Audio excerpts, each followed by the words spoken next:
We are constantly bombarded with images and social media posts that make people feel like they need to achieve perfection, which is unattainable.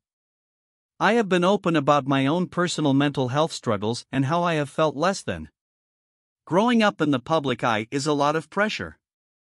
It's hard enough for anyone during those early years, but imagine it with the world judging you and commenting on every aspect of your life and choices. Sometimes I do think it made me have a thicker skin, and I don't regret growing up the way I did. It's an understatement to say I feel incredibly lucky to have a platform where I know I can make a difference. But that does not mean I haven't had difficult times. I decided to be open about what I was experiencing, and because of this I have heard from so many people over the years who struggle with their own mental health. It is an issue that has become very close to my heart. I try to use my voice to help reduce the stigma associated with talking about mental health, and to encourage people to celebrate their uniqueness.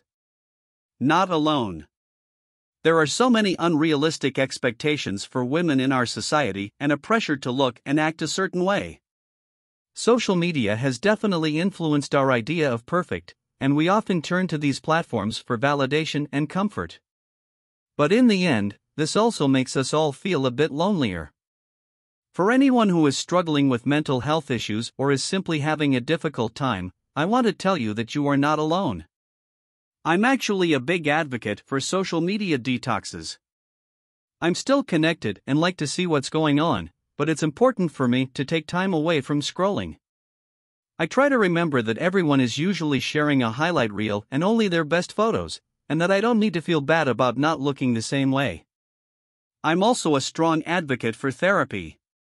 It helped me answer a lot of questions about why I was feeling a certain way and helped me overcome some obstacles.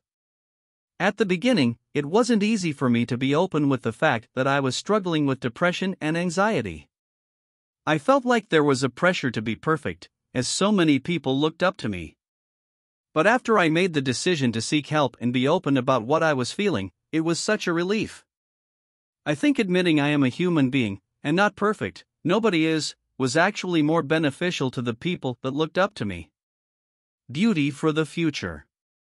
I've been fortunate enough to work with some of the best makeup artists in the world. I love the art of makeup and experimenting with different looks and how they can totally change a character. 2 years ago, I decided to create a brand that changed the conversation around beauty. I felt this was something that was needed in the industry and isn't discussed enough. That I used to think I had to wear makeup in order to feel pretty, but now I understand that I don't need makeup to feel beautiful. Now, I view makeup as an accessory and something to be excited about. And that's really what I want Rare Beauty to embody. Wear as much makeup or as little as you want. This is a safe and welcoming space where everyone should feel comfortable. There's so much pressure to look a certain way, and makeup is often used to hide or cover up perceived imperfections.